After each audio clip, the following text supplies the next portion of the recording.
মোৰ ছাত্ৰ-ছাত্ৰীসকল, তোমালোকক মোৰ চেনেললৈ স্বাগতম জনাইছোঁ। আজিৰ ভিডিঅ'টোত বিদ্যুৎ পাঠটোৰ পৰা ইতিমধ্যে মেট্ৰিক পৰীক্ষাত আহি যোৱা কিছুমান প্ৰশ্নৰ আলোচনা কৰিবলৈ ওলাইছোঁ। আশা কৰোঁ তোমালোকে ভাল পাবা। আহাচোন আমি ভিডিঅ'টো আৰম্ভ কৰোঁ। প্ৰথম প্ৰশ্নটো 15 চনত আহি গৈছিল। এটা অপচনেল প্ৰশ্ন। ইয়াত সোধা হৈছে এটা পদাৰ্থৰ ৰোধকতাৰ SI একক। Option A ohm, option B ohm metre, option C ohm metre inverse আৰু option D ohm metre square. তো ইয়াৰে শুদ্ধ উত্তৰটো হ'ল অপশ্যন বি ওম মিটাৰ। এইটোতো তোমালোকে জানাই। নেক্সট প্ৰশ্নটো হ'ল দুডাল তাৰৰ দৈৰ্ঘ্য ৰোধাংক প্ৰতিটোৰ ক্ষেত্ৰত অনুপাতৰ মান 1:2। তাৰ দুডালৰ ব্যাসৰ অনুপাত কিমান হ'ব? তোমালোকে ইতিমধ্যে পৰিবাহী এডালৰ দৈৰ্ঘ্য L, ৰোধ R, ৰোধাংক বা ৰোধকতা ρ, প্ৰস্থচ্ছেদৰ কালি এৰ এটা সম্পৰ্ক পাই আহিছা। সেই সম্পৰ্কটো কি আছিল বাৰু মনত আছেনে? R = ρ L/A। মনত পৰিছেনে বাৰু? ইয়াত আৰটো হ'ল ৰোধ, ৰটো হ'ল ৰোধকতা বা ইয়াক ৰোধাংক বুলিও কোৱা হয়, এলটো হ'ল পৰিবাহীডালৰ দৈৰ্ঘ্য আৰু এ হ'ল প্ৰস্থচ্ছেদৰ কালি। এতিয়া পৰিবাহী এডাল যদি দীঘলীয়া হয় তাৰৰ নিচিনা, তেতিয়াহ'লে তাৰ প্ৰস্থচ্ছেদটো সদায় বৃত্তাকৃতিৰ হয়, হয়নে? গতিকে প্ৰস্থচ্ছেদৰ কালি এ = কি হ'ব বাৰু? বৃত্তৰ কালি, যিটো হয় πr², য'ত আৰটো হ'ল ব্যাসাৰ্ধ। কিন্তু এতিয়া আমাক প্ৰশ্নটোত ব্যাসৰ অনুপাতৰ কথা সুধি আছে। গতিকে আমাৰ ব্যাসাৰ্ধটোতো ব্যাসলৈ নিব পাৰোঁ আমি। কেনেকৈ লিখিব পাৰোঁ? d/2 বুলি লিখিব পাৰোঁ আৰৰ জেগাত। ব্যাসাৰ্ধটো ব্যাসৰ আধা নহয় জানো? গতিকে d/2 বুলি লিখিব পাৰোঁ। গতিকে প্ৰস্থচ্ছেদৰ কালিটো কি হৈ গ'ল? πd/2²। তাৰ মানে কি হ'ল? প্ৰস্থচ্ছেদৰ কালি স্কুৱাৰটো গুচাই মানে হোল স্কুৱাৰটো ভাঙি দিলে d²/4 হৈ যাব, হয়নে? তো এই ভেলুটো যদি আমি ইকুৱেশ্যনটোত বহাই দিওঁ, তেতিয়া কি হ'ব চোৱা? R = ρ L/πd²/4। এৰ জেগাত আমি কি বহাই আছোঁ? πd²/4। ঠিকে আছেনে বাৰু? এতিয়া চোৱা R = কি হ'ব? এতিয়া ভগ্নাংশৰ তলত যদি ভগ্নাংশ থাকে, তাৰ হৰটো কি হৈ যায়? ওপৰলৈ গুচি যায়। গতিকে কি হ'ব? 4 × ρ L, তাৰ তলত হ'ব πd²।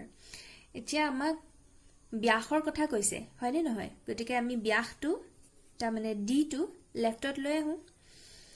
গতিকে d² যদি এফালে লৈ আহোঁ, এফালে হৰণ হৈ আছিল, এফালে আনিলে পূৰণ হৈ যাব। এতিয়া আৰটো সিফালে নিম, তো এফালে নিলে কি হৈ যাব? হৰণ হৈ যাব, হয়নে নহয়? গতিকে 4ρ L/πr হ'ব d² মানে। ঠিক আছেনে বাৰু? এতিয়া আমাক অকল d হে লাগে। গতিকে d = কি হৈ যাব? √4ρ L/πr। ঠিকে আছেনে বাৰু? এইটো হ'ল ব্যাস উলিওৱাৰ এটা ফৰ্মুলা বুলিয়ে ক'ব পাৰা। এতিয়া আমাক কি কৈছে? এডাল ধৰা প্ৰথম তাঁৰডালৰ ব্যাস। নেক্সট আমাক কি বুলি কৈ দিছে? দুইডাল তাঁৰৰ ৰোধাংক আৰু দৈৰ্ঘ্য, ইহঁতৰ প্ৰত্যেকটোৰে অনুপাতটো হ'ল 1:2। তাৰমানে প্ৰথম তাঁৰডালৰ ক্ষেত্ৰত এইবোৰ চব ρ L R এনেকৈ আছে, হয়নে? গতিকে দ্বিতীয় তাঁৰডালৰ অনুপাত যিহেতু 1:2, গতিকে চব দুগুণ হৈ যাব। গতিকে দ্বিতীয় তাঁৰডালৰ ব্যাসটো কি হ'ব আমি চাওঁ। ছেকেণ্ড কেছ বুলি মই লিখি লৈছোঁ। দ্বিতীয় তাঁৰডালৰ ব্যাসটো যদি d' বুলি ধৰোঁ, তেতিয়াহ'লে চোৱা সম্পৰ্কটোতো এইটোৱে থাকিব, হয়নে নহয়? 4টো আহিবই, এইটো এটা কনষ্টেণ্ট হয়, সেইটো সলনি হ'ব নোৱাৰে। কিন্তু ৰোধকতাটো বেলেগ হ'ব। গতিকে ρ', দৈৰ্ঘ্যটোও বেলেগ হ'ব পাৰে। গতিকে L' ব্যৱহাৰ কৰিছোঁ। পাইটো এটা কনষ্টেণ্ট, ধ্ৰুৱক হয়। গতিকে পাইটো পায়ে থাকিব, চেঞ্জ নহয়। আৰু আৰটো বেলেগ হ'ব পাৰে দুইডাল তাঁৰৰ ক্ষেত্ৰত। গতিকে R' লিখিলোঁ। ঠিক আছেনে? এতিয়াতো আমাক কৈ দিছে দুগুণ বুলি ছেকেণ্ড তাঁৰডালত চব বস্তু।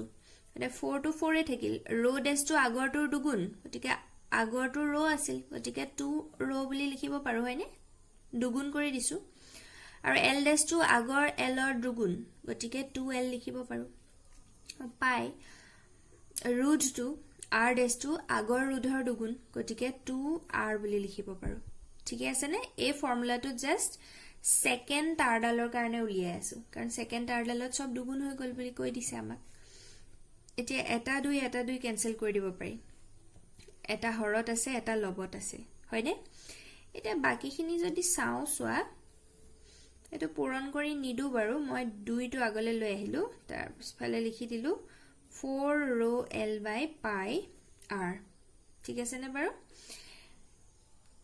এতিয়া সোৱা এই যে 4 rho l by pi r ৰুটৰ ভিতৰত এই আগৰটোৰ সৈতে একে একমাত্ৰ 2 টোহে বেলেগ নহয়নে বাৰু এটা সহে 2 টো যদি মই এক্সট্ৰাকে লিখি দিও ৰুট 2 হৈ যাব কাৰণ ৰুটৰ ভিতৰতে আছে হয়নে নহয় বাৰু আৰু বাকিখিনি যদি এক্সট্ৰাকে লিখি দিও 4 rho l by pi r ঠিক আছে নে বাৰু তো এটো দিয়ে ধলো ধৰা 1 নম্বৰ এটো দি দিলো ধৰা 2 নম্বৰ এটো আমি কি পাইছিলো d ড্যাশ এটা হল প্ৰথম তাৰডালৰ ব্যাস এটো হল দ্বিতীয় তাৰডালৰ ব্যাস এটা আমাক দুইডালৰে অনুপাত সুধিছে ব্যাসৰ হয়নে গতিকে আমি কি কৰিব লাগিব d is to d dash উলিয়াব লাগিব অনুপাতটো এতিয়া প্ৰথম ডালৰ কি আছিলে 4 rho l by pi r is to second ডালৰ কি আছে root over 4 rho l by pi r হয়নে এটা সো is to মানে কি অইন একো নহয় এই হৰণ চিন বুজায় গতিকে আমি ভগ্নাংশত লিখি দিব পাৰো তো ওপৰত কি আছে 4 rho l by pi r তলত হল √2 into 4 rho l by pi r তো এই 4 rho l by pi r ৰুটৰ ভিতৰত এই টাৰ্মটো যেহেতু হৰ আৰু লব দুইটাতে আছে আমি কেনসেল কৰি দিব পাৰো হয়নে তেতিয়া সো কি থাকিল ওপৰত একো নাই মানে 1 আছে আৰু তলত √2 আছে গতিকে 1 is 2 আকৌ এই ভগ্নাংশ চিনডাল যদি is 2 লে পৰিৱৰ্তিত কৰি দিও আমি ভগ্নাংশটো কি পালোগে অনুপাতটো 1 is to 2 হয়নে বাৰু গতিকে আমাক যেটো প্ৰশ্নত সুধিছিলে যে দুডাল তাৰৰ দৈৰ্ঘ্য ৰুধাংক প্ৰতিটোৰ ক্ষেত্ৰত অনুপাতৰ মান 1 is to 2 হলে তাৰ দুডালৰ ব্যাসৰ অনুপাত কিমান হ'ব অনুপাতটো আমি কি পালোগে 1 is to √2 ঠিক আছে নে বাৰু নেক্সট প্ৰশ্নটো সুধিছে 2 ওম ৰোধৰ তাৰ এডাল 4টা সমান অংশত ভাগ কৰা হল অংশ 4টা সমান্তৰাল সজ্জাত সংযোগ কৰা হল সমান্তৰাল সজ্জাৰ সমতুল্য ৰোধ r এৰে বুজালে 2 ওম is to r কি হ'ব এটা অপচনেল প্ৰশ্ন ইয়াৰ অপচন a দি থৈছে 16 অপচন b আৰু এটো ব্ল্যাঙ্কে থাকিলে option c 1/8 and option d 8 এটা আমি কৰি চাব লাগিব কোনটো অপচন শুদ্ধ হয়নে এটা অপচন বি টো ভুলতে প্ৰিন্টে নহল যি কি নহক আমি কৰি চাও বাৰু কি উলাই অংকটো আমাক প্ৰশ্নত কি বুলি কৈছে এডাল তাৰ আছিল তাৰডালৰ ৰুধটো কিমান বুলি কৈছে 2 ওম হয়নে এতিয়া ইয়াক সমানে 4 ভাগত ভাগ কৰাৰ কথা কৈছে একদম সমানে 4 ভাগত ভাগ কৰিছে ঠিক এই ধৰণে হয়নে এই 4টা ভাগ মিলিহে তাৰ ৰুধ 2 ওম গতিকে প্ৰত্যেক ভাগৰে ৰুধ কিমান হৈ যাব 2 ক 4 ভাগ কৰিলে যিমান হ'ব হিমান নহব জানো হয়নে গতিকে 2 ক সমানে 4 ভাগ কৰিলে তাৰ মানে 2 ক যদি 4 ৰে হৰণ কৰি দিয়া হয় তেতিয়া প্ৰত্যেক ভাগৰে কিমান পৰিব বাৰু 0.5 এনেকে নহবনে বাৰু এই 4টা ভাগ যোগ কৰি দিলে 2 ওম পাম হয়নে গতিকে এই যে 4 ভাগত ভাগ কৰি দিলে প্ৰত্যেকটো ভাগৰে ৰুট কিমান হ'ব মুঠ ৰুধৰ 4 ভাগৰে ভাগ গতিকে মুঠ ৰুট যেহেতু 2 আছিল গতিকে 4 ভাগ কৰি দিলে 4 ভাগৰ এভাগটো কিমান হ'ব 0.5 কে পৰিব হয়নে বাৰু এতিয়া আমাক কি কৈছে ইহতক আকৌ সমান্তৰাল সজ্জাত সংযোগ কৰিলে আৰু সমতুল্য ৰুধটো r বুলি কৈছে সমান্তৰাল সজ্জাৰ সমতুল্য ৰুধ r হ'ব বুলি কৈ দিছে তেতিয়া হলে আমি কি পাম বাৰু চাচোন আমি ধৰা এই যে 4 ভাগত ভাগ কৰি দিলে আমি ৰুট কিটা ধৰি ললো r1 r2 r3 আৰু r4 বুলি ধৰি ললো যেনিবা ঠিক আছে নে বাৰু এতিয়া এই প্ৰত্যেকৰে মান একেই 0.5 0.5 0.5 আৰু 0.5 যেহেতু সমানে ভাগ কৰিছে ইহঁতক এতিয়া নেক্সট কি কৰি দিলে সমান্তৰাল সজ্জাত সংযোগ কৰি দিলে গতিকে সমতুল্য ৰোধৰ লগত যেটো ফৰ্মুলা আছিলে সমান্তৰাল সজ্জাৰ হেতু কি আছিলে বাৰু 1/r = 1/r1 + 1/r2 + 1/r3 + 1/r4 এটো নাছিলে জানো এতিয়া আমি মান কেটা বহাই দিম 1/r = r1 to 0.5 r2 0.5 r3 0.5 আৰু r4 0.5 হয়নে কাৰণ যেহেতু সমানে ভাগ কৰি দিছে এতিয়া সোৱা 1/0.5 কেটা আছে বাৰু 4টা আছে যোগ কৰাতকে পূৰণ কৰাটো সহজ নহয় নে গতিকে আমি কি লিখিব পাৰো আৰু 4 * 1/0.5 হয়নে এতিয়া 1/r = 0.5 এৰে যদি 4ক হৰণ কৰি দিয়া হয় বা আৰু এটা সহজ নিয়ম কি লিখিব পাৰো 0.5 টো 1/2 বুলি লিখিব নোৱাৰনে বাৰু এতিয়া সোৱা এই দুইটো ওপৰলে গুছি গলে পূৰণ হৈ যাব 4 লগত 8 হ'ব তাৰ মানে r = কি হৈ যাব 1/8 ওম হয়নে এতিয়া আমাক কি সুধিছে বাৰু 2 ওম আৰু এই r ৰ অনুপাতটো উলিয়াবলে দিছে গতিকে 2 ওমৰ লগত যদি r ৰ অনুপাতটো উলিয়াও কি হ'ব সোৱা 2 r ৰ মানটো কি পালোগৈ 1/8 গতিকে অনুপাত মানেটো ভগ্নাংশ 2/1/8 এতিয়া ভগ্নাংশৰ তলত ভগ্নাংশ থাকিলে কি হয় হৰ তলৰ ভগ্নাংশৰ হৰটো সদায় ওপৰৰ লবলৈ গুছি যায় গতিকে কি হৈ যাব 8 × 2 = 16 আৰু তলত 1 এটা থাকি যাব একো নাথাকে তাৰ মানে কি 1 এটা থাকি যাব এটুকে যদি অনুপাত হিচাপে লিখো কি হ'ব 16:1 হয়নে 16:1 মানে 16 নহয় জানো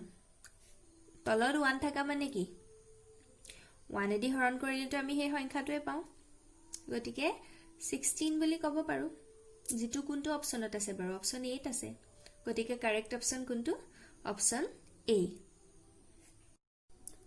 নেক্সট প্ৰশ্নটো 17 চনত আহিছিল ইয়াত সুধিছে 1 মাইক্ৰো এম্পিয়াৰৰ বিদ্যুৎ প্ৰবাহ বৈ যোৱাৰ বাবে 1 সেকেন্ডত কিমান সংখ্যক ইলেক্ট্ৰন চালিত হ'ব লাগিব option A 6.25 * 15 to the power 15 option B 6.25 * 10 to the power 9 option C 6.25 * 10 to the power 12 আৰু option D 6.25 * 10 to the power 6 এটা আমি কৰি চাব লাগিব কোনটো শুদ্ধ হয়নে তোমালোকক ইতিমধ্যে মই পাঠটো বুজাই থাকোতে কৈছিলো যে বিদ্যুৎ প্ৰবাহ আধান আৰু সময়ৰ মাজত এটা সম্পৰ্ক আছে হয়নে সেই সম্পৰ্কটো কি আছিল বাৰু বিদ্যুৎ প্ৰবাহ I = Q/T হয়নে Q মানে হল আধান আৰু T মানে হল সময় কিমান সময় লাগিল প্ৰতি একক সময়ত চালিত আধানৰ পৰিমাণকে আমি বিদ্যুৎ প্ৰবাহ বুলি কওঁ হয়নে নহয় তো তাৰ পৰাই আহিছে এই ফৰ্মুলাটো এতিয়া আমাক কি কি দি দিছে চাও প্ৰশ্নটোত আমাক কি দিছে বিদ্যুৎ প্ৰবাহটো 1 মাইক্ৰো এম্পিয়াৰ বুলি কৈ দিছে তাৰ মানে I ৰ মানটো দি দিছে 1 মাইক্ৰো এম্পিয়াৰ এটা মাইক্ৰো এম্পিয়াৰ মানে কি হয় 10 to the power -6 মাইক্ৰো এম্পিয়াৰটো 10 to the power -6 এম্পিয়াৰ বুলি লিখিব পাৰো ঠিক আছে নে আৰু সময় t = কিমান দি দিছে 1 সেকেন্ড হয় তেতিয়া হলে সোৱা আমি ওপৰৰ ফৰ্মুলাটোৰ পৰা q = কি পাও বাৰু I * t তে ইয়াত যদি মান বিলাক বহুৱাই দিও 1 * 10 to the power -6 into টাইমটো তো 1 এ গতিকে কি পাও 1 * 10 to the power -6 আৰু এতিয়া সোৱা কি হল q মানে আছিল আধান আৰু আধানৰ একক হল কুলম্ব হয়নে কিন্তু আমাক প্ৰশ্নটো সুধিছে কিমান ইলেক্ট্ৰন চালিত হ'ব মানে ইলেক্ট্ৰনৰ সংখ্যাটো উলিয়াবলৈ দিছে এতিয়া মই এটো ইতিমধ্যে আগতে ভিডিওত আলোচনা কৰিছো তোমালোকৰ প্ৰশ্নাৱলীত এটা প্ৰশ্নই আছিলে 1 কুলম আধানত কিমান ইলেক্ট্ৰন থাকে হেতু মই কৰাই দিছিলো গতিকে আগৰ ভিডিঅত চাই লবা 1 কুলম্বত সদায় 6 into 10 to the power 18 টা ইলেক্ট্ৰন থাকে approximately আসলতে 6.25 উলাই approximately 6 বুলি ক'ব পাৰা 1 কুলম্বত 6.25 into 10 to the power 18 টা ইলেক্ট্ৰন থাকে আমি কি কৰো ইলেক্ট্ৰনৰ সংখ্যা উলিয়াবলৈ হলে হে কুলমটোক ইলেক্ট্ৰনৰ সংখ্যাটো দি পূৰণ কৰি দিব লাগিব হয়নে গতিকে ইলেক্ট্ৰনৰ সংখ্যাটো কি হ'ব আমি কুলমটো কিমান পাইছিলো 1 into 10 to the power 6 তাক আমি ইলেক্ট্ৰনৰ সংখ্যা দি পূৰণ কৰি দিম 6.25 into 10 to the power 18 এটো পূৰণ কৰিলে কি পোৱা যাব পাৰো 6.25 into 10 to the power সে -6 plus 18 গতিকে কি হৈ যাব +12 নহবনে বাৰু ঘাত মানে ভূমি একে থাকিলে ঘাত কিটা কি হৈ যায় প্লাস হৈ যায় এটা -6 plus 18 গতিকে +12 থাকিব গতিকে 1 মাইক্ৰো এম্পিয়াৰ বিদ্যুৎ প্ৰবাহ 1 সেকেন্ডৰ বাবে চালিত হলে তাত কিমানটা ইলেক্ট্ৰন আসলতে চালিত হ'ব 6.25 into 10 to the power 12 টা গতিকে এটো আছে অপচন নম্বৰ সি নেক্সট খুদিছে 12 ভোল্ট বিভৱভেদৰ দুটা বিন্দুৰ মাজেৰে 2 কুলম্ব আধান চালিত কৰোতে কিমান কাৰ্য কৰিব লাগিব এটো 15 চনত আহি গৈছে এতিয়া তোমালোকে বিভৱভেদ আধান আৰু কাৰ্যৰ মাজৰ এটা সম্পৰ্ক পাই আহিছিলা হে সম্পৰ্কটো কি আছিল বাৰু v = w/q মনত পৰিছেনে বাৰু v মানে হল বিভৱভেদ দুটা বিন্দুৰ মাজৰ q মানে হল চালিত আধানৰ পৰিমাণ আৰু w মানে হল কাৰ্য হয়নে এতিয়া আমাক প্ৰশ্নটোত কি দি দিছে চোৱা বিভৱভেদটো দি দিছে 12 ভোল্ট আৰু আধানৰ মানটো কি দিছে 2 কুলম তেয়া কাৰ্যটো উলিয়াব লাগে তাৰ মানে w উলিয়াব লাগে w = কি হ'ব v * q আমি মান কিটা বহুৱাই দিও v টো দিছে 12 ভোল্ট q টো দিছে 2 গতিকে কিমান হ'ব 24 জুল কাৰ্যৰ একক হল জুল গতিকে 12 ভোল্ট বিভৱভেদৰ দুটা বিন্দুৰ মাজেৰে 2 কুলম আধান চালিত কৰোতে 24 জুল কাৰ্য কৰিব লাগিব তাৰ পিছৰ প্ৰশ্নটো 16 চনত আহি গৈছে ইয়াত কৈছে সমান্তৰাল সজ্জাত থকা তিনিটা ৰোধৰ সম্পৰ্ক যদি R1 > R2 > R3 হয় তেন্তে হিহতৰ মাজেদি যোৱা বিদ্যুৎ প্ৰবাহৰ সম্পৰ্ক কি আমি ওমৰ সূত্ৰৰ পৰা কি পাই আহিছো v = IR v মানে হল বিভৱভেদ পৰিবাহী আদালৰ দুই মূৰৰ I মানে হল চালিত প্ৰবাহ আৰু R হল ৰোধ হয়নে এতিয়া ইয়াৰ পৰা চোৱা আমি এনেকে লিখিব পাৰো এই সম্পৰ্কটো I = v/R লিখিব পাৰো এনেকে হয়নে এতিয়া আমাক প্ৰশ্নটোত কি কৈছে যি তিনিটা ৰোধ R1 R2 আৰু R3 কথা কৈছে হেকেটা সমান্তৰাল সজ্জাত সংযোজিত হৈ আছে সমান্তৰাল সজ্জাত সংযোজিত হলে v ৰ মানটো একে থাকে প্ৰতিটো বিন্দুতে হয়নে গতিকে আমি v টো কনস্ট্যান্ট বুলি ধৰিব পাৰো তো ইয়াৰ পৰা সো আমি এই সম্পৰ্কটো এনেকে লিখিব পাৰো I is proportional to 1/R তাৰ মানে কাৰেন্ট ৰোধৰ ইনভাৰ্সলি প্ৰপোৰ্শনেল তাৰ মানে ব্যস্তানুপাতিক এই সম্পৰ্কটোৰ পৰা আমি এটা কথা স্পষ্ট যে যদি R টো ডাঙৰ হয় তেতিয়া হলে I টো কম হ'ব আৰু যদি R টো সৰু হয় তেতিয়া হলে I টো বেছি হ'ব তে আমাক প্ৰশ্নটোত কি কৈছে R1 > R2 > R3 গতিকে এটো সবতকে ডাঙৰ হয়নে গতিকে I1 টো সবতকে সৰু হ'ব আৰু R3 টো যেহেতু সবতকে সৰু গতিকে I3 তাৰ মাজেৰে যোৱা কাৰেন্টটো সবতকে ডাঙৰ হ'ব আৰু R2 টো যেহেতু মাজতে আছে তাৰ মাজেদি যোৱা কাৰেন্ট I2 এটো মাজতে থাকিব R1 ডাঙৰ কাৰণে I1 সৰু হ'ব গতিকে চিনটো উল্টা হৈ যাব আৰু R3 সৰু গতিকে I3 টো ডাঙৰ হ'ব সবতকে গতিকে সম্পৰ্কটো কি হ'ব বাৰু I1 < I2 < I3 তাৰ মানে R1 ৰ মাজেদি যোৱা কাৰেন্ট সবতকে কম R2 ৰ মাজেদি তাতকে অলপ বেছি আৰু R3 ৰ মাজেদি সবতকে বেছি হেতু কিহৰ কাৰণে হল এই সম্পৰ্কটোৰ কাৰণে ইনভাৰ্সলি প্ৰপোৰ্শনেল ব্যস্তানুপাতিক R বাঢ়িলে I কমে R কমিলে I বাঢ়ে ঠিক আছে।